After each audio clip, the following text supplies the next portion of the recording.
ਤੁਸੀਂ ਸੁਣਿਆ ਹੀ ਆ ਉਹ ਕੀ ਕਹਿ ਰਹੇ ਸੀ। ਇੱਕ ਵਾਰੀ ਜਿਹੜਾ ਸ਼ਾਜ਼ੀਆ ਇਲਮੀ ਜੀ ਇਸ ਵਿਸ਼ੇ ਤੇ अपनी गल रखणगे और फिर आप प्रेस कॉन्फ्रेंस को अगे बढ़ावांगे। बहुत बहुत शुक्रिया सुभाष जी। मुझे हैरत होती है देखकर इस वीडियो को। ये परसों रात की बात है, मलेरकोटला में जब मोहम्मद मुस्तफ़ा जी अपनी पत्नी के लिए प्रचार कर रहे थे, जो चन्नी सरकार में मंत्री हैं, वहाँ की एमएलए रही हैं, और हम सब जानते हैं मुस्लिम बहुल इलाका है मलेरकोटला। वहाँ पे अल्लाह की कसम खाना, खुदा को याद रखना, खुदा की बात करना और अपने को कौम का सिपाही कहना, ये बात शायद उसमें आई नहीं, लेकिन कह रहे मैं वोटों के लिए नहीं लड़ रहा हूँ, कौम के लिए लड़ रहा हूँ। ये बात मैंने ट्वीट भी किया है, पूरा वीडियो। चिरांशु हमारी टीम का एक सदस्य है, उसने ये वीडियो दिखाया, एडवोकेट है हमारी टीम का, और मुझे यकीन नहीं आया कि एक इंसान जो डीजीपी रह चुका है, पूर्व आईपीएस अफसर रह चुका है, संविधान की शपथ ले चुका है, वो इस तरह से इलेक्शन के दौरान इस तरह से घृणा भरी बात करेगा। और पूरी तरह से जो एक सौहार्द है जो बना हुआ है इस इलाके में, उसको बिगाड़ने की कोशिश करेगा और जानबूझ के हिंदू भाइयों का बार बार हिंदू शब्द का इस्तेमाल करेगा और उनको चुनौती देगा जिला प्रशासन को बार बार, और मुसलमानों की बात करेगा और जानबूझ के मुसलमानों को इक्वेट करेगा और दंगा भड़काने के लिए एक तरह से आमादा करेगा। क्या समझ रखा है?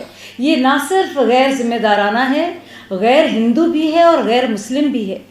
और ये पूरी तरह से क्या हमारे मुसलमान भाइयों को इसलिए भड़काने की कोशिश की जा रही है कि सिर्फ अल्लाह का नाम ले लो और उनको भड़काया जाएगा और उनको भड़का के इस तरह से वोट लिए जाएंगे? क्या इस तरह से हमारे हिंदू भाइयों को डराया जाएगा कि अगर हिंदुओं को इस तरह की जगह मिल गई, जैसे जलसे में हो जाएगी, तो इसके नतीजे बहुत ख़तरनाक होंगे? ये है कांग्रेस का सेक्युलरिज्म? ये किस तरह की भाषा है? ये नाकाबिले बर्दाश्त है और इसका जवाब देना होगा ना सिर्फ मोहम्मद मुस्तफ़ा को, ना सिर्फ उनकी पत्नी को, ना सिर्फ चन्नी जी को, बल्कि राहुल गांधी जी को, प्रियंका गांधी जी को, पूरी की पूरी कांग्रेस की पूरी प्रणाली है उसको। ये किस तरह की बातचीत है? क्यों आप जो है दंगे और फसाद कराने पर आमादा हैं? क्यों आप सौहार्द बिगाड़ना चाहते हैं इस देश का और इस राज्य का और इस इलाके का? क्यों आप अल्लाह का नाम लेना चाह रहे हैं? क्यों आप अल्लाह की कसम खाना चाह रहे हैं जानबूझ के? और क्यों आप कौमी सिपाही बनना चाह रहे हैं? क्या आपकी कौम पूरा हिंदुस्तान नहीं है? क्यों आप मजहब का नाम इस्तेमाल कर रहे हैं? क्यों आप मुसलमानों के खिलाफ एक तरह से डिससर्विस कर रहे हैं और उनको एक तरह से भड़काओ भाषण देने की कोशिश कर रहे हैं सिर्फ उनके वोट लेने के लिए? मुझे लगता है हम सबको इसके खिलाफ एक्शन लेना चाहिए। हमारी पंजाब की टीम इसको लेकर एक सख्त कदम के लिए मांग कर रही है। सुभाष जी उसके बारे में आपको अभी बताएंगे।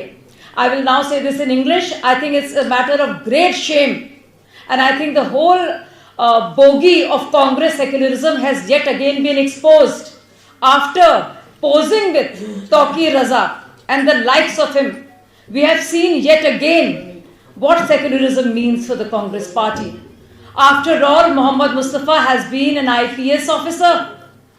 He has taken an oath on the constitution of this country, and having served as a DGP of the state, he actually says that he is a soldier of Allah, Qaum ka sipahi. He works for a Qaum which is a religion. Should he be allowed to say this as a part of an election rally, as clearly what is meant to be a hate speech? Not only is this unconstitutional, and of course it is meant to scare off our Hindu brothers, it is also meant to equate and denigrate our Muslim brothers and reduce them as communal bigots, and to show them that all that can be done to get their votes is to use the name of Allah. I think it's a matter of great shame. I think he should answer for it. Not just him or his wife, but also Mr. Channi, Navjot Singh Sidhu, and the party leader who tweets about the language of hate. Yes, is this the secularism that we want to work for?